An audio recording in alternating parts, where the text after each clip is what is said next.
Hello from the Jane Austen Centre in Bath. I am Elle, the General Manager, and with me today I have Jo Baker, who is of course the author of the fantastic Longbourn. Jo, welcome, it's very lovely to have you here today. Thank you for having me.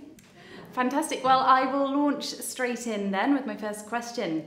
So Longbourn is of course a retelling of Jane Austen's Pride and Prejudice from the servant's point of view. Now, what was your motive for reworking one of the most well-known novels in history? Yes, it came from a very private and personal place. It came from a lifelong love of Austen. I've been reading and rereading her books since I was 12 years old. And I can date it very precisely because I was introduced to Austen by my friend Emma, and we became friends when we were 12, and she said, "My name's Emma, I'm named Emma after Emma," from Emma. And I didn't know what she was talking about. And so that she got me started on reading Austen. So I've been rereading her ever since. I love that world, I love losing myself in that world, but I can't quite ever belong in that world because I've also always known that my family were in service. Right. My mum's mum and her sisters, they worked as maids. And so I've always had this kind of, it's weird to say this as a writer, but failure of imagination. I'd love to think of myself in Elizabeth Bennet's shoes, but I really, on one level, I just know it'd be much more likely I'd have been cleaning them. So I wouldn't have got to go to the ball. And that's what fascinated me, I think, about, or started my interest in the notion of what's going on underneath the other story. Right. Now, you must be asked this a lot, but what were the challenges that you faced in retelling such a classic novel? Yeah, even that word retelling is something that I slightly sort of think about a lot, really. Slightly think about a lot. It's something that I'm interested in, because I don't really think of it as a retelling, though lots of people seem to. I think of it as a rereading. It's like I'm kind of reading Austen so intensely, I'm reading stuff that she hasn't actually written. It's like the clues in the text that I'm sort of picking away at, so that everything in this book emerges out of her book. It's just I sort of start these hairs and run with them. The challenges are multiple and huge, and they start with things like just her voice is so unique and so specific. I didn't want to parody or pastiche, so I had to find a way of kind of honouring her writing. I thought it'd be disrespectful to start, pastiching her. Yeah. So to find my own voice, but to find a way of telling the story that fitted with the period, but fitted with a more vernacular world, a more sort of earthy kind of world. So there was that. And one thing that I'm grateful for in a weird way is that when I was writing it, I was doing it in such a quiet way. I had no notion that there would be no one was interested in my previous book, so why would they be interested in this one? Right. So it was something I was doing for my own pleasure, really, as an Austen fan, sort of having Pride and Prejudice on the table, my notebook here, or my iPad here, and just sort of working out what was going on and who was where, and leaving the fancy rooms and going downstairs and checking out outside and stuff like that. Well, you do it very well. Oh, thank you. Fantastic. Now, is there anything in particular that you would like your readers to take from Longbourn, or is it just pure entertainment? There's no sort of specific message, as it were, because if there was one, it wouldn't need to be a novel. But for me, one of the really key things when I was imagining it and what the book might be was that the servants get to be as sort of fully human as anybody else, to the degree that they are actually obviously fictional characters, and I do accept that, but that they have as much sort of roundedness, they have as much life, and they have as much of a story as the people who get to be above stairs and have the more leisured existence, and that was just really important for me. Yes. So there's been a lot of excitement, especially here at the centre, about the film adaptation of Longbourn. What, if anything, are you able to tell us about it? Almost nothing. Okay. Just tiny little, there's a screenplay that's being developed. It's in development with Random House Films and Canal Plus, or Studio Canal now. Right. So do you have much input into the screenplay? I've had a certain amount. There's been discussions. We've had talks about certain things. People ask questions about certain areas, what this character was doing when they weren't in, beyond the book and outside the book, and I remember one quite lengthy discussion about 19th century property law. And what I know is what I need to know rather than actually being a lawyer, you know. So it's been quite interesting, and at times it's sort of expanded my own understanding, really. I'm suddenly asked to think, well, what were they doing then? You know, that kind of thing. And I do know. That's interesting to find that I do actually know. I just hadn't sort of needed to find out yet. Would you ever consider retelling another novel in the same way that you have with Longbourn, or is it just Pride and Prejudice all the way?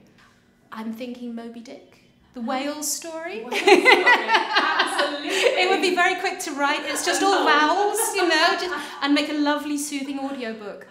No, not at the moment. It's not something that, it was very much specifically an organic development for me that this book happened. It was very much this that sort of intense reading and rereading and the finding of those clues, and to sort of take a formula and apply it would feel very artificial to me. Now, we have a couple of questions from your fans on Facebook who follow the Jane Austen Centre and are keen to know some things about your novel. So Arlene asks, how did you go about researching the time period and conditions for your novel, and was it a long process? It was an organic process, again, like just the whole writing thing. I've been reading Austen and stuff around Austen for decades, so biographies and the letters and things like that. So you begin to glean something of the domestic world. There's some wonderful historians who are doing great work on the domestic world and servants' lives and stuff like that. People like Carolyn Steadman, Amanda Vickery, Ben Wilson. So there's great books that you can resource, if we can use that as a verb, that you can use as resources. And then alongside that you can get hold of often facsimile copies or just collections, modern printings of recipes and remedies and ways of cleaning. And I started at home trying out a few of the contemporary cleaning methods. So just to get a bit of practical hands, I drew the line at like hand washing sheets and stuff like that. But things like tea leaves for cleaning floors, which was used relatively recently, but sort of died out with the way, we have flogged lots of chemicals to clean our homes with. Tea leaves are effectively free and chemical free, and a fab way of getting your wooden floors clean, frankly. I can recommend that. So Jenny would like to know how you feel about potentially seeing your characters on the big screen in future. Well, I don't think I'll know until it happens, and I think it very much depends on how the adaptation progresses. It's still very early stages, and I have to admit, when I write, I often kind of cast the role in my head as a way of getting mannerisms and sort of physicality for a character, but they're not necessarily living actors. They can be actors from, like I sort of thought as Wilfred Bramble as Mr. Hill. There's no way that he could play him now. Probably. So I suppose at the moment I'm excited, but I know there's going to be a certain amount of nerves around it as well. Excitement and fear are very close together anyway. Yeah. Laura has a very interesting question here. She would like to know which of the Bennet sisters you feel that you are most similar to. Goodness, Mary. Poor Mary. But she's got that, I've kind of maybe learned to do a decent job of looking like I know what I'm doing. But I think everyone, well, maybe I'm misunderstanding humanity, but I think everyone's got that sort of awkwardness inside them, and the notion of being this kind of glittering beauty who can charm the room. Yeah. Finally, a question here from Becca. She wants to know what pressure you felt, knowing that what you wrote would be read and potentially critiqued by Austen's most avid fans. None at all while I was writing, because I didn't expect them to notice it, frankly. I was writing in such a quiet way, my corner of the cafe that I work in, and all my other books have been quietly published, a couple of good reviews, that's it, move on. And that kind of, as sort of years of nobody noticing meant that I was kind of weirdly unaware of how much noise there would be about the book.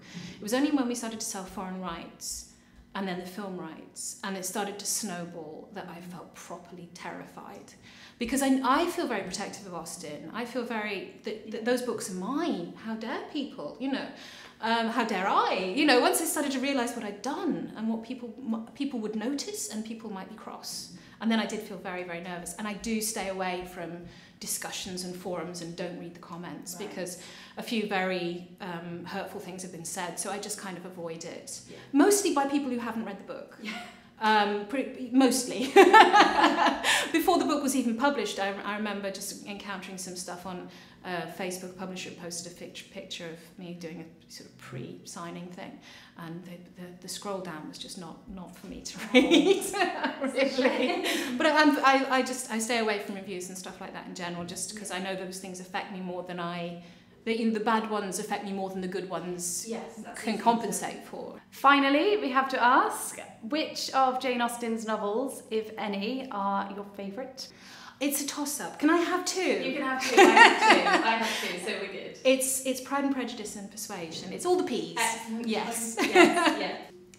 Jo Baker, it's been fantastic having you here. Thank you very much for coming. And now you can go upstairs and enjoy your cream tea in the tea rooms. Thank you very much. Thank you. Thank you very much. Thank you for having me.